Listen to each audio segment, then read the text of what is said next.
Ladies and gentlemen, hello and welcome to War the Game. My name, of course, is Obita Potato, and today we're going to have a little look at this, see what it's got to offer, and ask a question: is it any good? Is it worth spending your money on? Well, it's certainly an interesting title. Now, basically, the entire idea of this game is it's a battle game that is set in the future, and you play through a whole variety of hypothetical wars and try to defeat possible enemies in a possible very brutal, very war-filled future. To demonstrate a couple of mechanics, we're going to go and have a look at one of these first 3 levels. Now, these are the tutorial levels, I would say, and obviously these are the first 3 levels. They're all set in the Middle East, and then you can play from a whole wide variety of levels, and they're set all over the map. They're massive scale maps, and in some it's essential to take targets in, all over the world. As you can see, I've probably completed around what, maybe just over half of all the maps, and after a while it does become increasingly difficult. So I thought I'd pause now and stop playing and show you guys what it's like. Okay, so let's go and have a look at, let's go and play Foothold and see what it's got to offer. In the region and wants you to occupy 2 major cities, Tehran and Baghdad. Okay, so we are playing as the USA, and we need to occupy Baghdad and Tehran. First thing I've got to say, the music is sick. The music is awesome. Okay, that's really important to get that straight. Okay. So here we go. Here are our units, and these are our infantry units, and we can move them around by right-clicking. Anywhere they go, they're quite slow. Our armored units are a little bit faster. What's interesting in this game, though, is that an armored unit and an infantry unit are both the same strength. So it doesn't matter how many infantry units you have. Then if you've got more armored units, then your infantry units will die, and for example, it goes the other way. If you've got 1,000,000 infantry units and only 1 armor unit, it doesn't matter how strong that armor unit is, it's gonna die. So it's purely a numbers game, and that is probably one of my greatest issues with this game. Let's go get into some combat. I should stop talking. If you want to select some units, you just hold the mouse over and drag it over. As you can see, we're selecting 3 armored units now. You can see in the top right hand corner up there that there is 2 infantry units in the city. Well, there's actually only 1 infantry unit, but because it's in a city it gets a defensive bonus, so it counts as 2. We, however, have 3 armored units, so we should be able to roll in just fine and hopefully win. And thank you, computer. Yes, you've told me that. So basically, we can now see that that our army in this pie chart has a larger slice than the other army, and that is really all that you need to win. If your army has a larger slice than the enemy, then you will win. Quite simple as that. It's as simple as that. It's really not that challenging.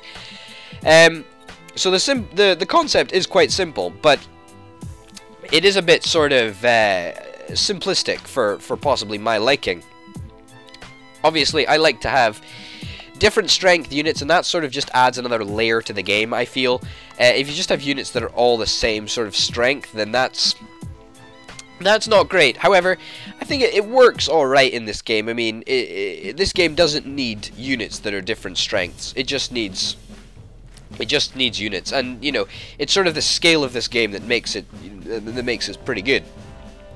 Okay, so we have finished the conquering in that city, and because army units can't take it, we're going to send an infantry unit over there to see what it can do about capturing the city, which is awesome. Also, by the way, if you hold the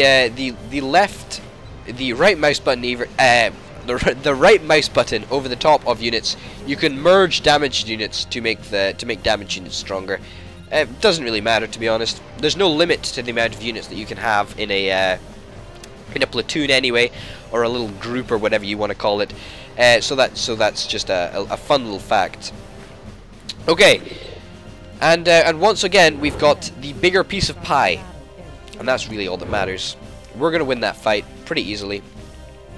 And the USA is going to capture Baghdad, as we just did there, which is obviously in Iran.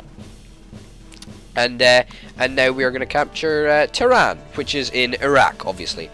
And also, if you want to speed up the days, as you can probably see by at the top of the screen, it says January the 30th. We can speed up days by pressing spacebar. Obviously, that's not necessary because this is such a short operation. However, you know, in longer operations, it is necessary to speed up days, just to get things done, so you don't go minded, so your mind doesn't get filled with boredom. What am I even saying? I don't even know what I'm saying. Okay, let's see. There is also online games, so like this is a net game and it's Old Rivals. I've never actually managed to get another game because obviously not that many people are that interested in playing an online game. That's not really a problem to me. Would be nice if we were able to get it. I mean, look at this one. This has got a lot of players. That's crazy.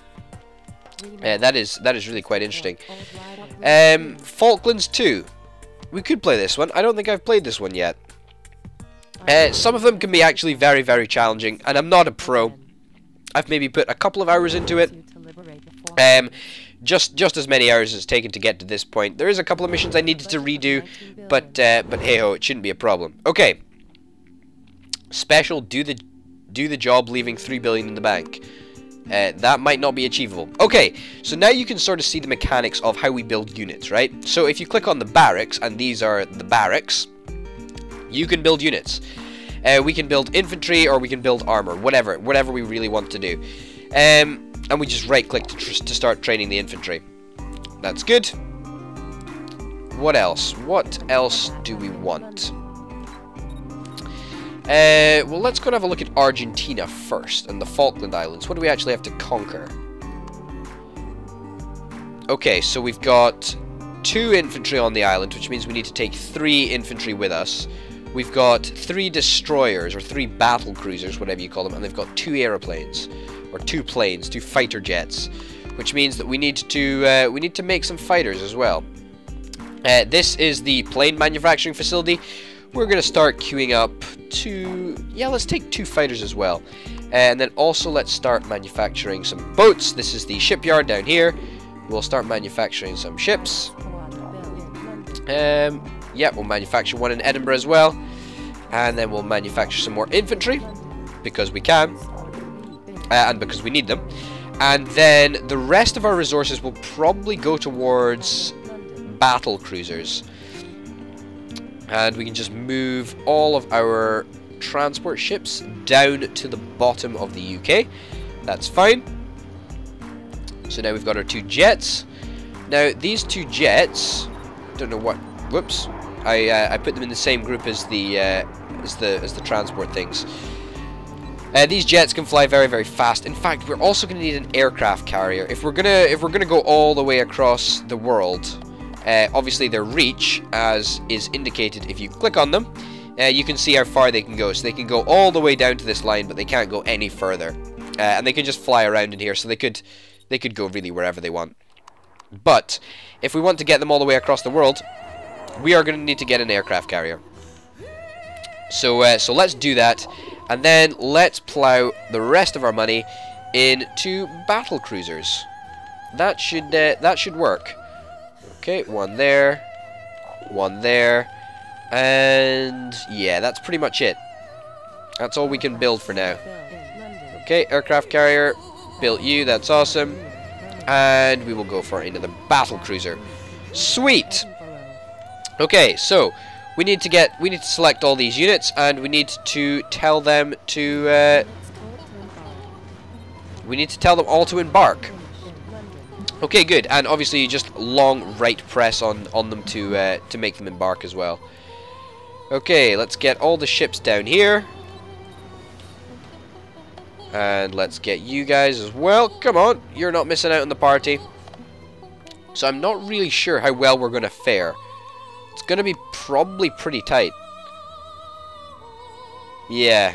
Maybe we shouldn't have got. We might have not have gone for the optimal number of things. Okay.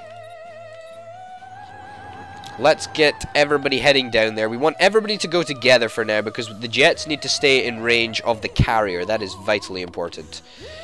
Everybody will set just to meet down here soon.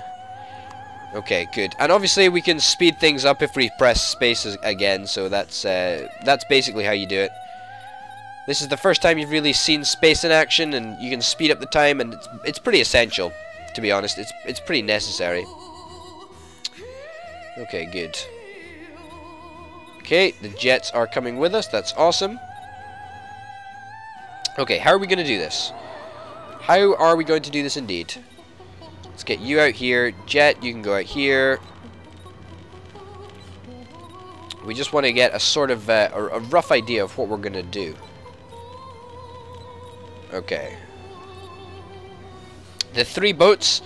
Okay, probably what we're going to do is we're going to group these guys together. We're going to send them as close as we can. Whoops.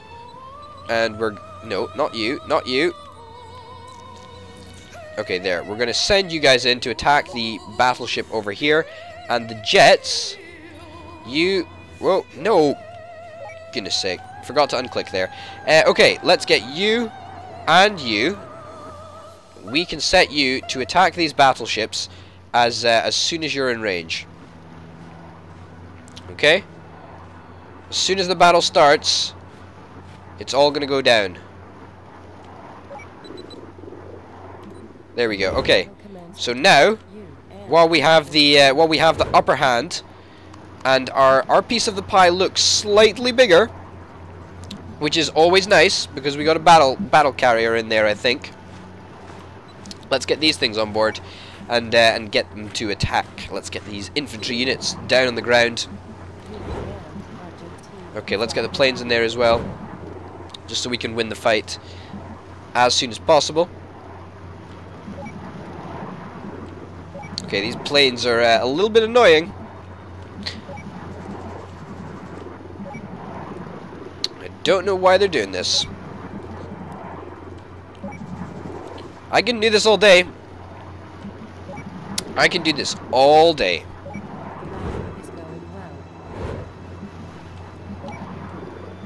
Still doing it. Oh no, they're now permanently here. Well, that's nice. Something to note actually is that your planes, and you can have fighters and bombers. Your planes are the last units to take damage. So only after all your other units have been destroyed, you will actually take damage to your planes. So that is the Falklands 2, the futuristic Falklands battle. And I hope that gives you a rough idea of what this game is like. It's quite good. It's very simplistic, but I think it works. It works in its simplicity, and it gives you sort of a good way to control the battlefield. It's quite an enjoyable game. I thoroughly recommend that you should pick it up.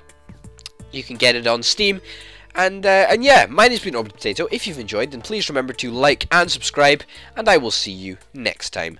Bye.